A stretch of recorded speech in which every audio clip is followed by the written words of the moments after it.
बो कौन करिवो कि जी आज टिके सेव बनैबा सब बड़े बाजार किणी किणी घरे बनै किणी खाइबो केमिति हाँ भलो ना से भी को तेल रे बनाउछन्ती कौन मु सब जोगाड़ दउछि तू टे गोळा गोळी कर बुझिलु हौ एबे स्टार्ट करिबा आपण मानू को बहुत बहुत स्वागत आम चैनल को आउ बो आज सेव बनै कि देखैबे चलतु स्टार्ट करिबा आज केमिति घरे आमे भी भल से सेव बनै परिबा चलतु स्टार्ट करिबा आज रेसिपी 500 ग्राम रो बेसन तादे कोन लूण पके लूण पकेबो हां गोटे स्पून लूण पकेले हे जिवो ना लूण टिके नले आगे लूण संगे भल से मिसै दउची फेंटी एमिति बड़ जगह रे फेंटी रे भल से फेंटी हबो बो हे गेला पानी टिके देखि किने दबो अल्प अल्प पानी दबो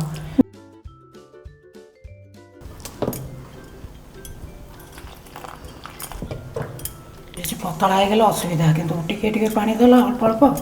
से ठीक जना पड़िबो किंतु एकातर पानी दला माने बेसी पतला हे गेले से भलो हबो नै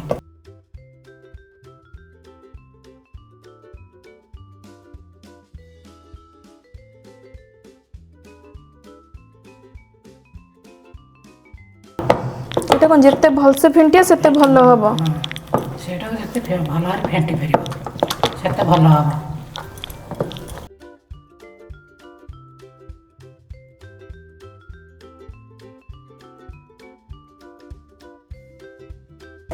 স্ট্রাকচারটা যেমতি এতিকি রবে দেখন্ত এই ভলে রাখিলে পারফেক্ট আমার সেউটা হবো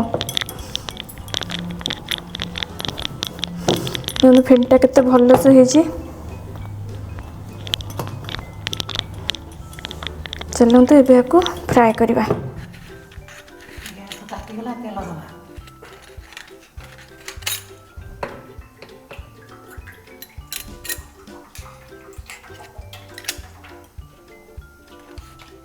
देखो सेव छाणिया मुझे छांचटा यूज करमती 5 प्रकार देती स्ट्रक्चर छाणिया बेसिकली ये दीटा आमर सेव छाणापी गोटे मोटा सेव गोटे सरू सेव छाणापी हम एटा मुड़की छाणापी एटा चिप्स छाणापी तो बेसिकली आमर ये दीटा दरकार तो जदि आप चाहते ये सेव छांचटा किनापी तो मुझे डिस्क्रिप्शन तार लिंकटा दे देती आप चाहिए किनीपारे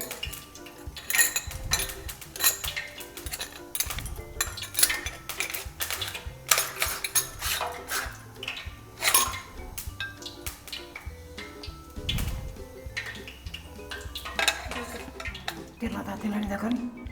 तेल ताती गलानी बो तेल तातिलानी छाणीबा आरंभ करो दियो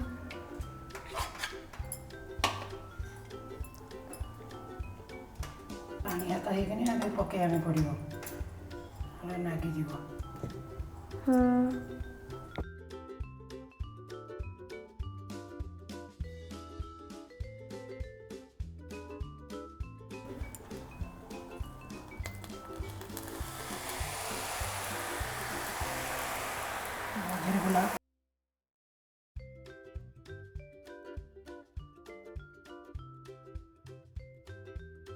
प्रथम एमती हाई टे दबा तापर मीडियम रे दबा टे भल से सिजिकिनी क्रिस्पी टे हबो भाजी भलो हे जिवो ना पाची जिवो बेसी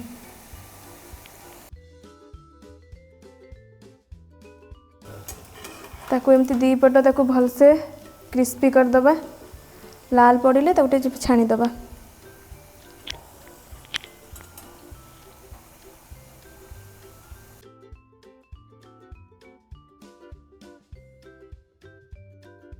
वो काटी देबी हां हे गलन काढो बेसिस नाली पड़ी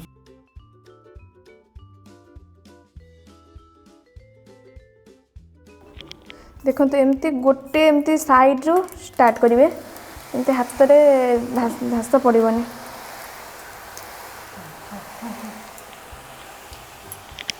अधिक बुलेले मोटा हे जो मजिदा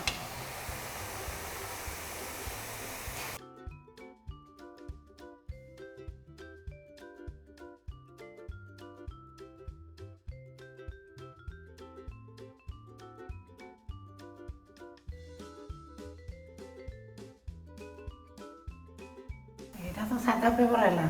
ଆଉ ଗୋଟେ ରସୁଣ ଲଙ୍କାଗୁଣ୍ଡ ଦେଇକିନି କରିବା ରସୁଣ ଲଙ୍କାଗୁଣ୍ଡ ସେଇଟା ରାଗ ଲାଗିବ ତା ଦେହରେ ଟିକେ ରସୁଣ ଫ୍ଲେଭର ଆସିବ। ରସୁଣ ଫ୍ଲେଭର ଆସିବ ଆଉ ଭାରି କରିସାର ହଁ ଆଉ ଥରେ କରିସାର କରିବା ଆଉ ହଉ ଆଉ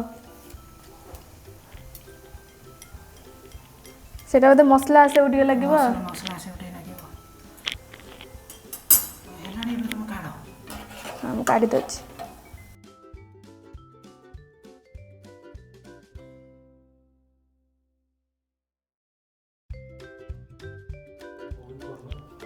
ଆଉ ଗୋଟେ ଫ୍ଲେଭର କରିବ ଆଉ ହଁ ରସୁଣ ଟିକେ ବଡ଼ ବଡ଼ କଲେ ଭଲ ଲାଗିବ। ଭଲ ଲାଗିବ ତା ଛାଞ୍ଚଟା ଚେଞ୍ଜ କରିଦେଲ।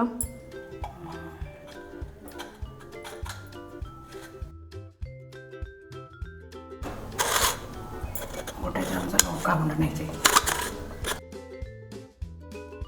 ରସୁଣ ପେଷ୍ଟ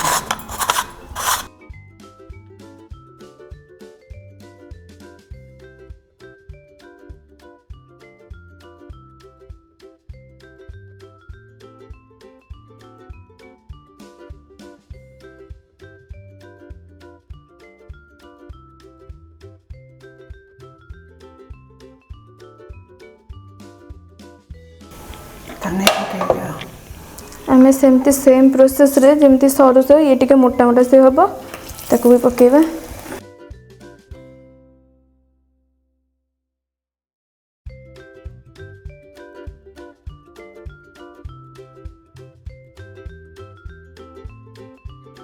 ତାକୁ ଏମିତି ମିଡ଼ିୟମ୍ ଫ୍ଲେମ୍ରେ ରଖି ତାକୁ ଫାଷ୍ଟ ଫ୍ରାଏ କରିବା ତାପରେ ଟିକେ ଗୋଲ୍ଡେନ୍ କଲର୍ ହେଇଗଲେ ତାକୁ ଲଉଟେଇ ଦେବା।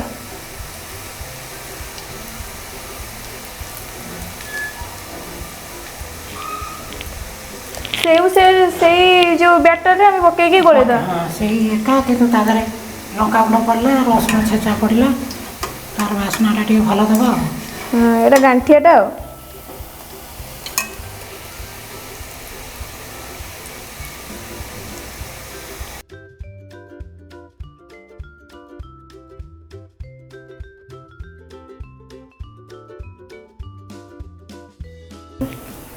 ଦେଖ ଏବେ ହେଇଗଲାଣି ଏବେ ତାକୁ ବାହାର କରିଦେବା।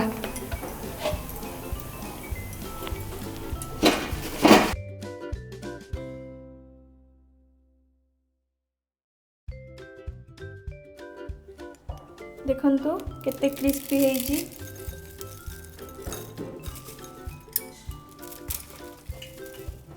ଦେଖନ୍ତୁ ଏଇଟା ବି କେତେ କ୍ରିସ୍ପି ହେଇଛି परफेक्ट गांठिया ହେଇଛି।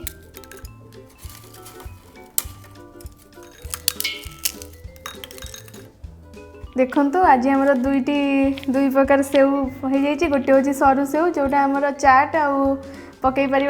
दहीबर आलुदम नेबू आपको पकई पारे यहाँ हूँ गांठिया टाइप का है बहुत टेस्टी लगी थाए।